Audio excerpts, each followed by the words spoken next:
Picture this. You're halfway through a coaching session and your client shares a perspective that fundamentally contradicts everything you believe about fairness, justice, or human dignity. Your stomach tightens, your mind races. In that moment, you face a choice that could define not just this session, but this entire coaching relationship.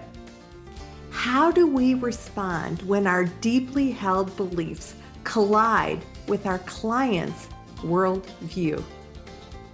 This is the reality we face more frequently than ever before. In our increasingly polarized world, the coaching session has become a space where conflicting values, beliefs, and perspectives could meet. Today, we're going to dive deep into a challenging aspect of professional coaching: how to navigate fundamental differences in values while maintaining your effectiveness as coach. Now, I know that this is a topic that coaches struggle with, as my current cohort of new coaches brought this topic to me, and I have them to thank for requesting this specific episode to address it. It brings to mind that when you're creating content for your audience, listen to what your clients say are their pain points, and then be thoughtful about helping them navigate towards a solution. Whether you're a seasoned coach who's encountered these situations or a newer practitioner who is thinking about the moment that you might encounter this situation, this conversation is designed to give you practical tools and a framework for maintaining your professional integrity while honoring our clients' integrity and growth. Let's explore how we can coach effectively when values collide. What happens when your deeply held beliefs clash with your client's worldview during a coaching session? In today's session, we're going to explore how coaches navigate fundamental differences in values, beliefs, and perspectives. Now, before we begin, let me be clear about what we're not discussing today. This episode isn't going to cover situations that fall under ICF Code of Ethics Section 2.3, those requiring mandatory reporting such as illegal activity, harm to self or others, court orders. Those situations already have clear ethical guidelines. Instead, we're going to explore that gray zone, the value differences that exist within legal and safe coaching relationships, where the challenge isn't about safety or legality, it's about maintaining professional effectiveness when worldviews collide. Why does this matter now more than ever? Well, the reality is our society's increasingly polarization of ideas means that as coaches, we're more and more likely to encounter clients whose fundamental beliefs about politics, religion, social issues, life philosophy differ dramatically from our own.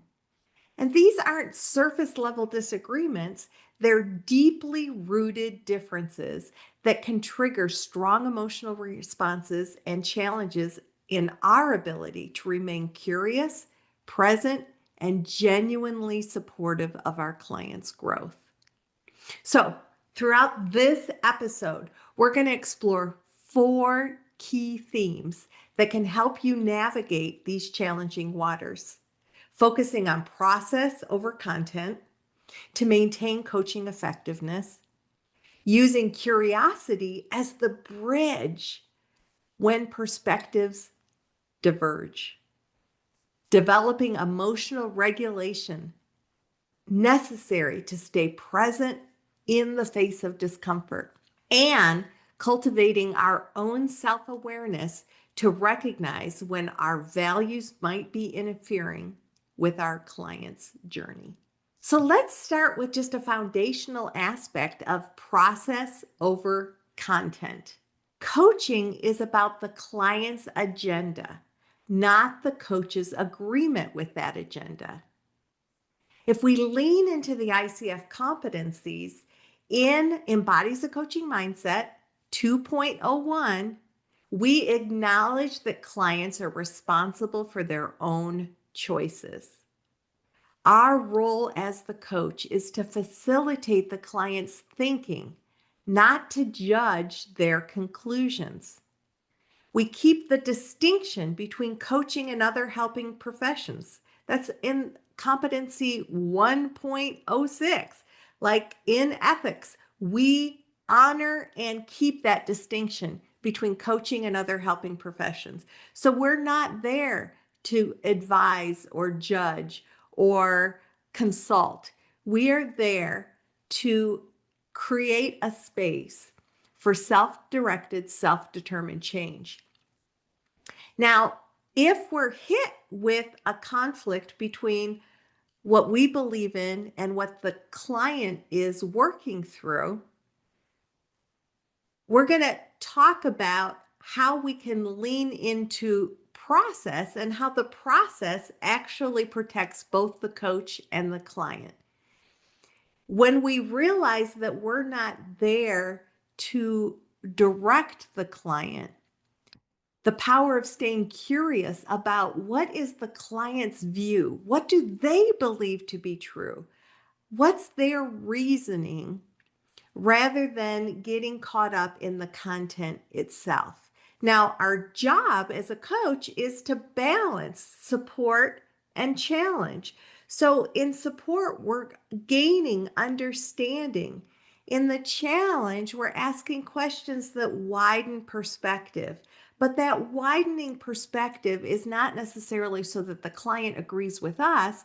It's merely asking questions to widen their perspective so that they can make the choice that's best for them.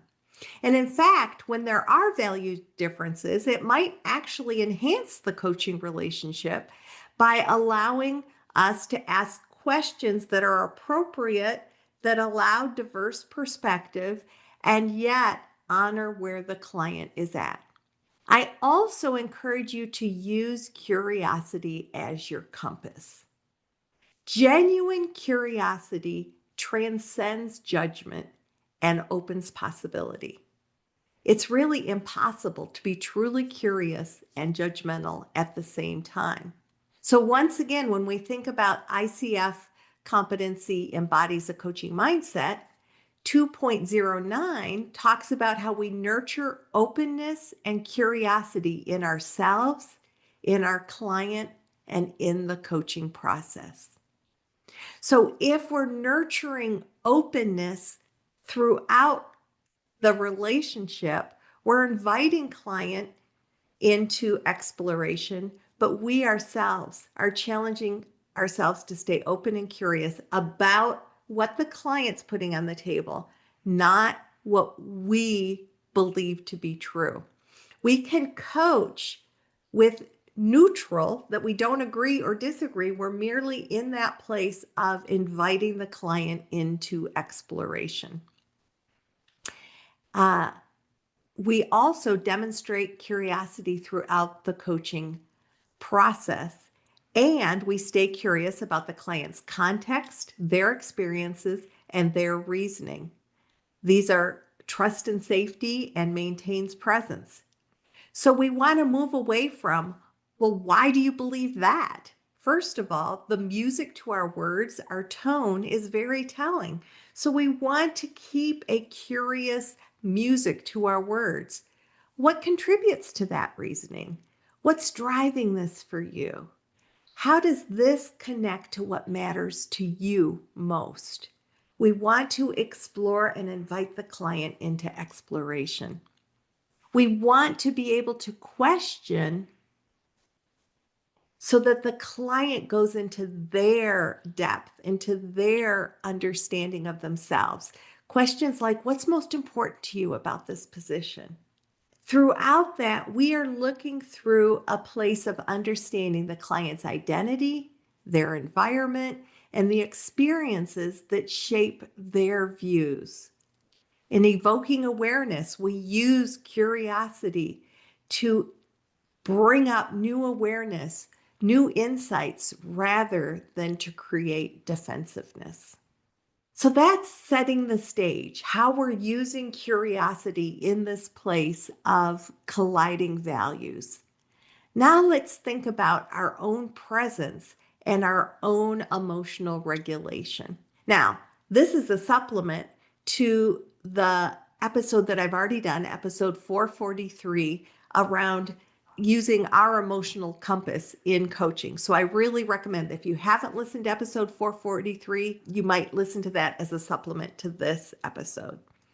So the core concept in this concept of our presence and our emotional regulation is that the coach's emotional state does directly impact the coaching partnership. So it is about our self-management. This is covered in Embodies a Coaching Mindset. 2.06, we develop and maintain the ability to manage our own emotions as a coach. We also maintains presence. We manage our emotions to stay present with the client. And back to Embodies a Coaching Mindset, we remain aware of the influence of one's thoughts and behaviors on the client and others. So how are our thoughts and our behaviors being managed in the session? We want to stay present despite the differences. We want to remain focused, observant, and empathetic while being responsive to what the client is offering. And what's so important about that is that we need to be able to recognize when our personal triggers are activated. And then what do we do with those? Often if I'm activated in a session, I want to acknowledge within myself, I'm going to acknowledge that it's there for a reason, thank it, and release it, and get back to being focused on the client. We want to use our own self-awareness to benefit rather than to hinder the client. It's not about our agenda, it's about the client's agenda. And in that, it's being in that place of being comfortable, working in a space of not knowing where this is going next. And yet knowing that if you trust the process, if you trust the partnership, it's likely to get where the client needs it to get. Now, here's some red flags to be aware of. Pay attention to when your emotional reactions are compromising your effectiveness. If that's the case, and if that comes up again and again, we're going to address that later in this episode.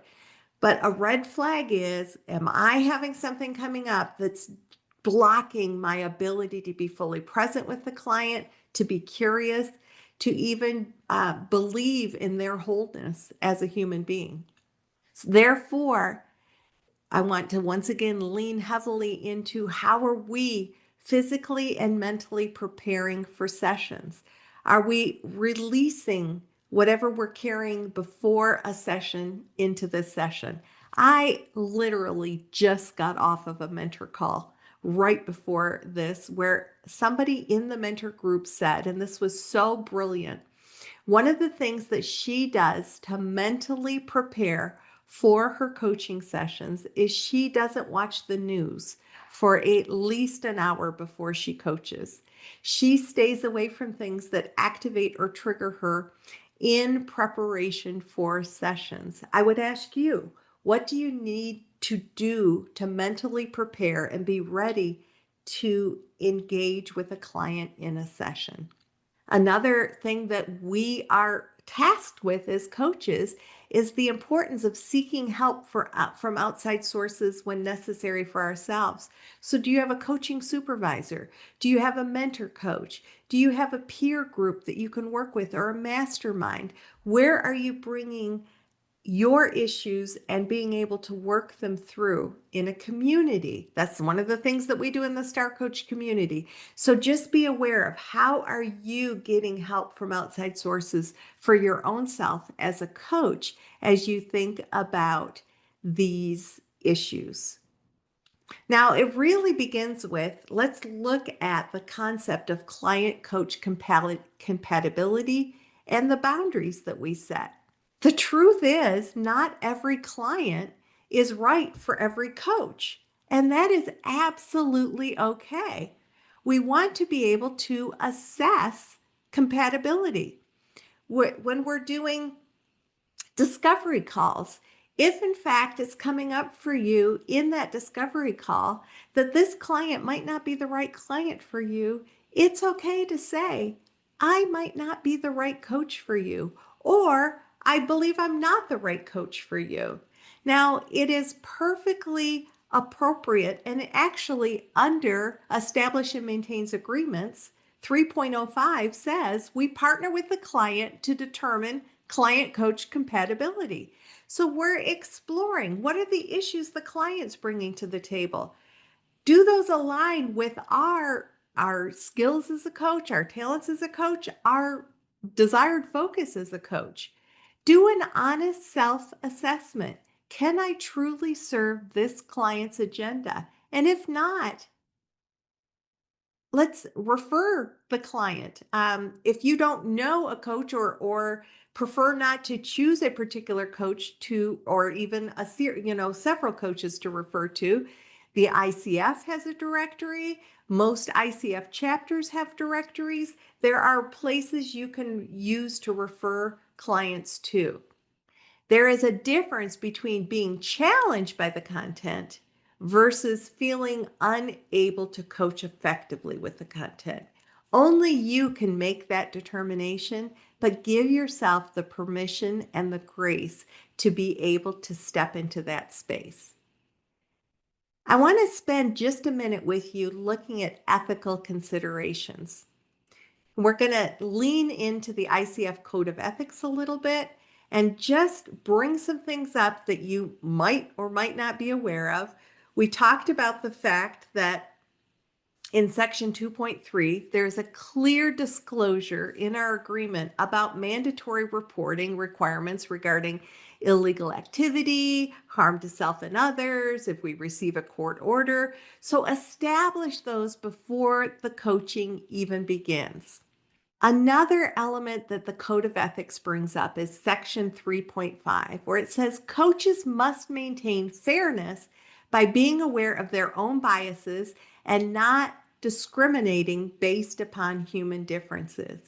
Now, choosing not to work with a client isn't discriminating. It's discriminating against that client as long as we can help them, give them resources to help them get things.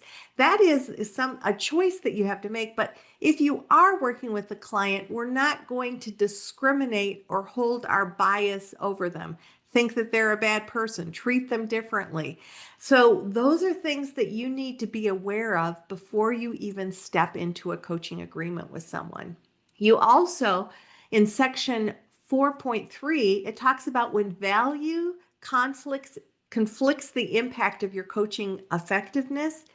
We need to discuss this openly and explore referral options. So it's right in our code of ethics. If your value conflicts impact your coaching effectiveness, discuss it openly and explore referral options. Some of the ways that we might do that are going to be talked about in this episode in just a moment. Finally, there is a core value of humanity in the ICF, that we are being open to other points of view and creating authentic relationships that support honesty, transparency, and clarity. So if our personal value conflicts prevent effective coaching, we just need to be aware of that. We need to maintain our professional boundaries where we can, stay authentic and engaged. And if we really believe that we need to make a decision about whether this works for us or not, I've created a tool for you to be able to help with that. So when you're thinking about making a decision, it involves self-reflection. If you know that a client might be challenging, but you're trying to determine whether that's a challenge that you want to step into or not, I encourage you to download my guide for self-reflection. It's right below this video for YouTube, or it's at starcoachshow.com/461, starcoachshow.com, episode 461. So 461. You can download that assessment and just use the time to be reflective about whether this client is the right client for you. And it's filled with questions to explore under different categories. Now, sometimes we might just need to have an honest conversation with our clients about compatibility. We want to be able to set clear expectations. Regardless, in coaching, we want to set clear expectations. So explain your commitment to the coaching process and what that coaching process is, regardless of conflict differences or content differences.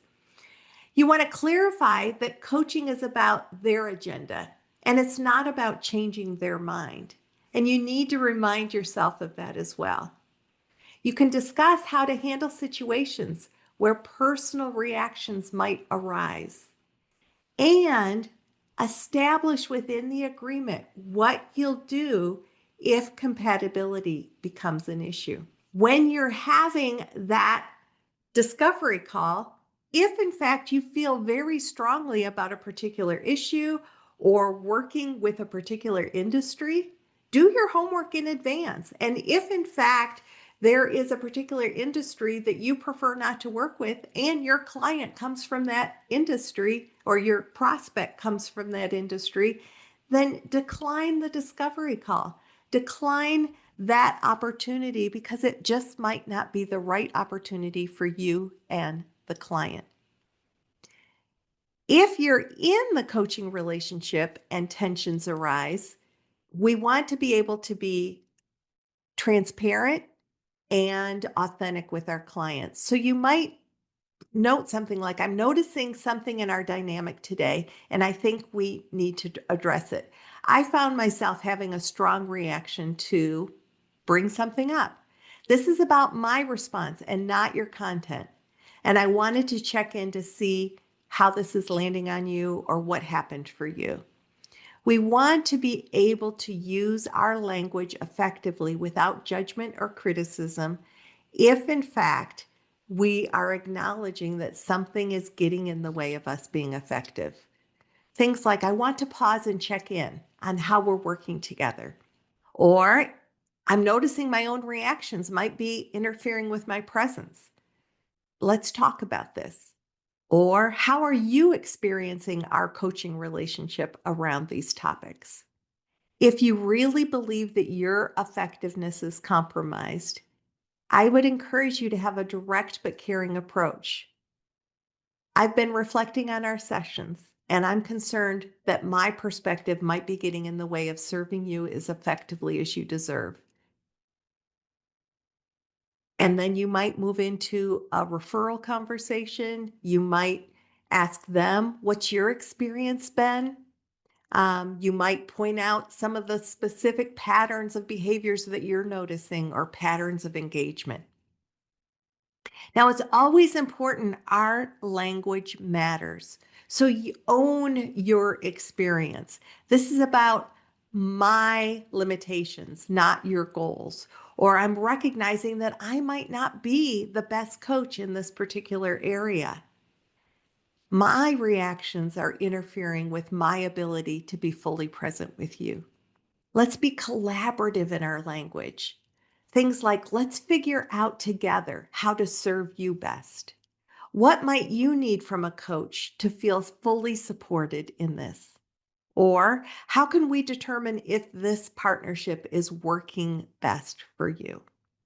If you do determine to refer, use language that's open and not judgmental. I know some excellent coaches who might be a better fit for this specific work, or, a different perspective might actually serve you better in this situation. Now, we want to be sure that when our emotions are high, we're not falling into common mistakes, such as things like, these are things I would encourage you not to say. I can't work with somebody who believes X, Y, and Z. Or your views are problematic. Or I need you to understand that you're wrong about. Or this is just too challenging for me. All those things sort of imply, well, they're they are coming from a place of judgment, a place of criticism, a place of our beliefs over their beliefs. So what I encourage you to do instead is to use that language that I just talked about and not making it about the other person, more about the fact that we have differences sometimes that just don't serve. Please work hard to not make it about their character. It's about our capacity in that situation. It is not our place as a coach to try to convince anybody to change their views as a condition of coaching. I also would encourage you not to continue coaching if you're really internally judging or trying subtly to influence their outcomes. Be honest with yourself, be honest with the situation, and stay in that place of referring if in fact you can't genuinely, authentically show up as the best coach for them. And please don't make your clients responsible for managing your emotional reaction. Now, I think it's important that you note the conversations that you've had in your coaching records, that you are honest and authentic about the patterns that led to the discussion, that you consult with your own mentor or supervisor if you're feeling like you're in a situation that you're just not sure of what to do next. The key to approaching these conversations is with genuine care for the client's best interest while being honest about the barriers that you're hitting. The goal is to have clarity and mutual respect, not proving that you can handle something that maybe just isn't the right fit for you, and certainly not making our clients wrong for their perspective. Let's think about our coaching mindset in action. We want to embody a mindset that transforms how we show up in difficult partnerships. So the competency of embodies a coaching mindset is so key to this whole concept that we remain open and curious, flexible, and client-centered. That we remain aware of and open to the influence of biases, context, and culture on ourselves and others. We need to be aware of that so that we can then determine what we're going to do with it. And seeing differences as opportunities for growth rather than obstacles to growth. So much of this has to do with cultivating trust and safety across differences. We need to be able to determine how open and transparent can I be as a way to display vulnerability and build trust rather than judgment or criticism. How can vulnerability and authenticity potentially bridge our gaps? So I would encourage you to develop cultural competence and your own bias awareness. You can do that through trainings, regular supervision, reflective practices. And as we continue to learn, grow, and develop as coaches, one of the things that we can focus on is how to work with diverse clients. So I want to bring this together, give you some things to think about as just key bullets to walk away with. First of all, process over content. We want to focus on how the client thinks, not what they think. How they think, not necessarily what they think. Curiosity always conquers judgment. Show genuine interest in understanding to create that connection. Your own self-awareness is non-negotiable. Know your limits, know your emotional triggers. That is not a criticism or a judgment of you. It is merely your responsibility to know those things so that you can show up as your best with your clients and make choices. Being able to know yourself well enough to say, I'm not the best coach for you, that's a strength, not a limitation. Compatibility really does matter. It's ethical to refer if we can't serve effectively. And you know what? As with everything, mindset really is everything. How you show up helps determine the success of that coaching partnership. So, what I'm going to challenge you to do is download the guide and explore. The questions in there are incredibly helpful just to do a self-assessment regardless of whether there's a conflict. But I do encourage you to spend time in that introspection. Seek additional training in cultural competence, in bias awareness, if that's helpful to you. Work with a mentor, work with a supervisor. Look for resources for coaches working across differences. And I want to give you this closing thought. The most profound coaching often happens not despite our differences, but because of them. When we can truly honor the coaching process while navigating values conflicts, we model for our clients what it looks like to engage with difference in a curious and respectful way. So that's this week's episode. I hope it gives you food for thought. If you enjoy what we do here at the Star Coach Show, please take a moment to subscribe wherever you're listening. Leave a review so other people can find the show. And until next week, this is Meg Rentschler, wishing you the very best. Remember, we are all here on this earth together for a reason. So let's value one another. Let's do the heavy lifting together. And I hope to see you next week.